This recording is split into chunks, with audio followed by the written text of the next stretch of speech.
सफाई देवता ओम प्रकाश वाल्मीकि।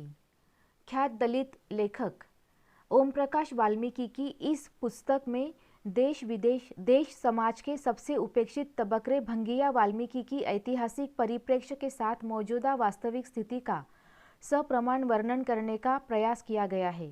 भंगी शब्द सुनकर ही लोगों की भौहें तन जाती है। समाज की उपेक्षा और प्रताड़ना ने उनमें इस हद तक हीनता बोध भर दिया है कि वाल्मीकि समाज के उच्च शिक्षित लोग भी अपनी पहचान छुपाते फिरते हैं। दलितों में दलित ये तबका आर्थिक विपन्नता के दलदल में फंसा है। पुनर्वसन की राजनीति करने वाले इस तंत्र में इन सफाई कर्मचारियों के पुनर्वसन की जरूरत कभी किसी ने महसूस नहीं की। उच्च वर्गीय ब्राह्मणवादी मानसिकता और सामंती सोच विचार के लोग इन्हें कोई भी सामाजिक अधिकार देने के पक्ष में नहीं है। इस पुस्तक का उद्देश्य ऐतिहासिक उत्पीड़न, शोषण और दमन का विश्लेषण करना है, उसकी ऐतिहासिक और सांस्कृतिक पृष्ठभूमि का आकलन करना है और उसके सामने खड़ी समस्याओं का विवेचन करना है।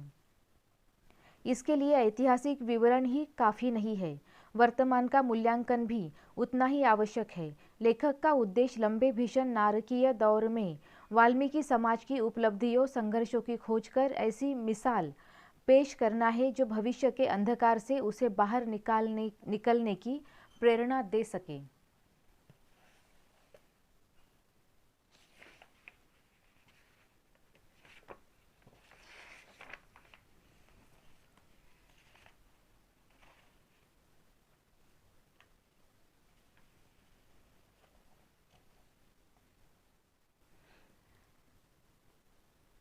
उन गुमनाम पुरखों को जिन्होंने शोषण और उत्पीड़न के खिलाफ मुक्ति संघर्ष जारी रखा और उनको जो मनुष्य की तरह जीने के लिए संघर्ष कर रहे हैं।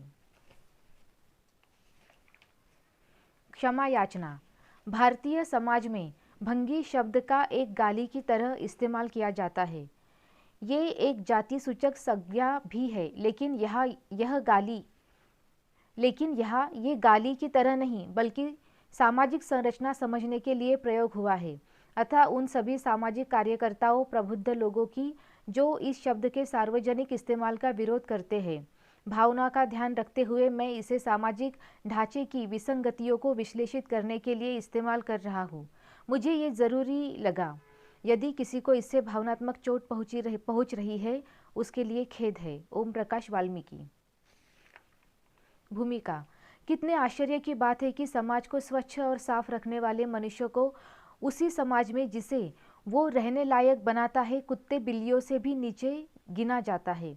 इससे बड़ी विडंबना भला और क्या हो सकती है कि समाज के लिए जो सबसे ज़्यादा उपयोगी है वही निकृष्ट और त्याज्य है, वही अंत्यज, अछूत, अस्पृश्य है। और ये 1-2 वर्ष या 50-100 वर्ष की बात नहीं है, हजारों साल से ये मानसिकता बरकरार है। आज भी स्थिति यही है कि भंगी का नाम सुनते ही लोगों की भौहें तन जाती है।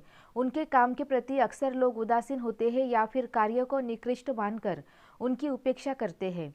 इसलिए ये जाति हमेशा घोर उपेक्षा और पीड़ा के साथ जी रही है। भंगी समाज, जिसे आज वाल्मीकि समाज के नाम से जाना जाता है, के मन में ये बात बैठ चुकी है, जिसके कारण वे हीन ग्रंथियों के शिकार है। समाज की उपेक्षा और प्रताड़ना ने उनमें ये कद्रहीनता बोध भर दिया है कि वाल्मीकि परिवार में जन्मे उच्च शिक्षित, उच्च प्रतिष्ठा प्राप्त व्यक्ति भी अपनी पहचान, आइडेंटिटी छिपा कर रखता है। इन पंक्तियों का लेखक ऐसे अनेक प्रतिष्ठित कलाकारों, अधिकारियों, खिलाड़ियों, वैज्ञानिकों को व्यक्तिगत तौर पर जानता है, जो अपनी पहचान छिपाकर रखने के लिए मजबूर है, क्योंकि वे जानते हैं जिस रोज उनकी पहचान एक वाल्मीकि, एक भंगी या लाल बेगी या हेला हलालखोर मेहतर परिवार में जन्मे व्यक्ति की तरह खुलेगी, उनकी सामाजिक प्रतिष्ठा रेतीली दीवार की तरह ढह जाएगी। ये हीन ग्रंथि बनी कैसे? एक महत्वपूर्ण प्रश्न है। सामाजिक दुर्भावना के कारण ये बनी है।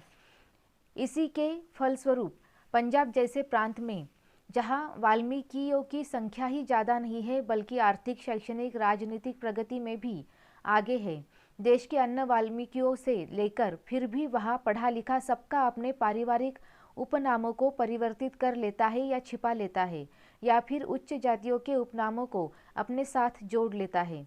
उत्तर प्रदेश, मध्य प्रदेश में यही स्थिति है। उत्तर प्रदेश, मध्य प्रदेश में भी यही स्थिति है।